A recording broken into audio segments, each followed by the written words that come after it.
देखिए, स्वाभाविक है श्री राहुल गांधी जी की आवाज लोकतंत्र के उन करोड़ों किसानों की जो अपनी आय को दुगना करना, उनके ऊपर जो कर्ज माफी के वायदे थे या एमएसपी पे कानून, उसकी आवाज बनकर बोल रहे थे।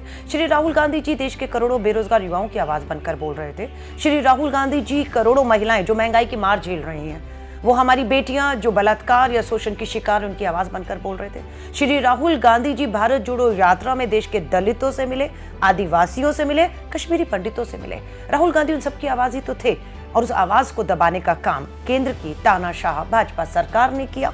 और स्वाभाविक है, बिल्कुल ठीक कहा आपने, डराने की कोशिश कि अगर आप बोलेंगे तो आपकी आवाज को बंद कर दिया जाएगा, आप फिर भी बोलेंगे तो आपकी सदस्यता रद्द कर दी जाएगी, आप फिर भी बोलेंगे तो आपको जेल भी भेजा जा सकता है। और अब तो राहुल गांधी जी का जो सरकारी आवाज था उसका भी खाली करने का नोटिस आ गया। लेकिन श्री राहुल गांधी जी ने मीडिया के सामने आकर बिल्कुल साफ कर दिया कि वो डरेंगे नहीं, लोकतंत्र की आवाज को दबने नहीं देंगे।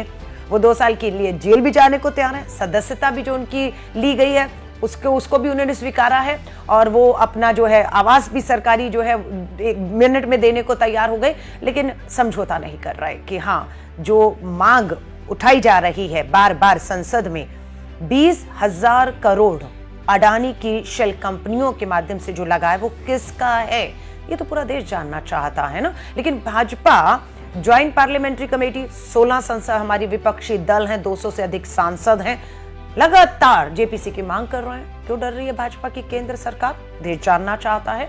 जब प्रधानमंत्री जी ने अपने पूंजीपति मित्र अडानी की मदद ही नहीं की है, कोई शेल कंपनियों में उनका 20,000 करोड़ नहीं है, तो करा दीजिए ना जांच, डर किस बात का है। देखिए, लोकतंत्र है क्या? लोगों का तंत्र, लोगों का राज। और लोगों को न्याय कब मिलेगा? जब संवैधानिक संस्थाएं, जुडिशरी आप कहेंगे, मीडिया आप कहेंगे, संसद आप कहेंगे, वहां पर आवाजें सुनी जा रही हो, न्याय हो रहा हो, लेकिन कलम रोक दी गई है, कलम रोक दी गई है। एक एजेंडा आता है, सत्ता की तरफ से वो एजेंडा चलता है।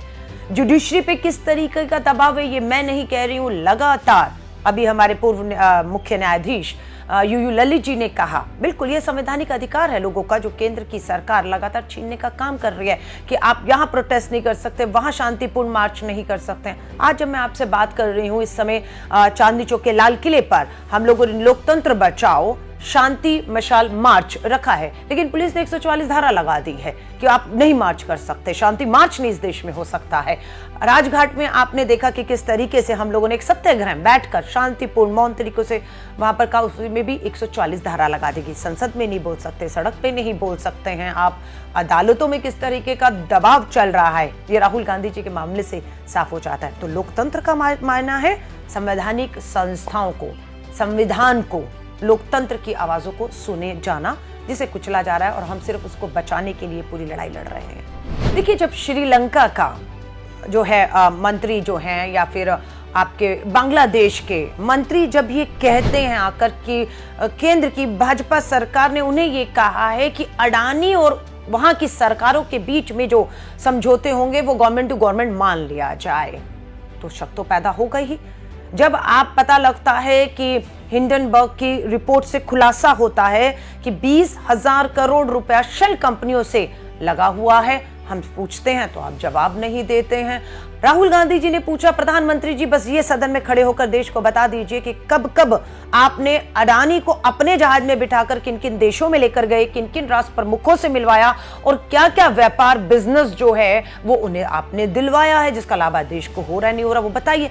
आप उस पे भी नहीं जवाब दे रहे हैं। और राहुल गांधी जी जब पार्लियामेंट में तस्वीर दिखाते हैं कि जब देश के प्रधानमंत्री आप बने थे, गुजरात के मुख्यमंत्री से प्रधानमंत्री, तो जिस जहाज में आप बैठ कर आए थे वो अडानी का जहाज था और अडानी के साथ आप आए थे, तो रिश्ते आपके पुराने हैं। लेकिन अब इसमें जो है मैं कहूंगी बदबू आने लग गई है, क्योंकि ये सड़ा हुआ रिश्ता है जिसमें देश के करोड़ों रुपया लगा हुआ है, लेकिन लोग भुखमरी से, गरीबी से, किसान कर्ज में, युवा बेरोजगारी में जो है वो पूरी तरह जो है वो उसका शिकार हो रहा है, लेकिन आपके पूंजीपति मित्रों का पेट नहीं भर रहा है। देखिए, 2019 की बात है, लोकसभा के चुनाव में कर्नाटका के कोलार में राहुल गांधी जी का भाषण होता है, और उस समय कुछ नहीं होता, 19 में कुछ नहीं होता, 20 में, 21 में, 22 में, 23 में जाकर जब संसद में अडानी पर श्री राहुल गांधी सवाल पूछते हैं तो गुजरात की सूरत जिला अदालत को सक्रिय कर दिया जाता है, फास्ट ट्रैक कोर्ट स्थापित करके 3-4 दिन के अंदर सदस्यता रद्द, उनकी सजा हो जाती है, उनको सब उनके ऊपर कार्रवाई हो जाती है। और बात यह है कि वहां जो राहुल गांधी जी ने कहा था वो उन चोरों के लिए कहा था, साफ कह रही हूं, वो ललित मोदी के लिए कहा था, वो भाई मेहुल चोकसी के लिए कहा था, वो नीरव मोदी के लिए कहा था। लेकिन उन चोरों को ओबीसी बताने का काम और उन्हें ओबीसी बताकर ओबीसी पूरे समाज का अपमान करने का काम कोई और नहीं, भाजपा का शीर्ष नेतृत्व कर रहा है। ओबीसी समाज से इन्हें माफी मांगनी चाहिए। अगर आप ओबीसी समाज से खुद पूछेंगी जाकर तो ओबीसी समाज इन्हें चोर बताएगा, इन्हें ओबीसी नहीं बताएगा। लेकिन भाजपा की पुरानी सोच और तरीके रहे हैं कि जब भी आप घेरे में आते हैं, सवाल नहीं होते, तो आप जाति और धर्म को बीच में लाकर बचने की कोशिश करते हैं। बिल्कुल स्वाभाविक है, बिल्कुल भाजपा ये सोचकर बैठी हुई थी कि 4000 किलोमीटर का सफर, 12 राज्य, 2 केंद्र शासित राज्य, 140 दिन की यात्रा और लाखों लोगों को निकलना है, वो नहीं हो पाएगा। लेकिन वो जब देखा कि आप लगातार आगे बढ़ रहे हैं और कश्मीर तक पहुंच गए हैं, लाल चौक तक तिरंगा लेकर पहुंच गए हैं, तो बौखलाहट स्वाभाविक था, क्योंकि लोग निकल रहे थे, लोग अपना दर्द राहुल गांधी जी से साझा कर रहे थे।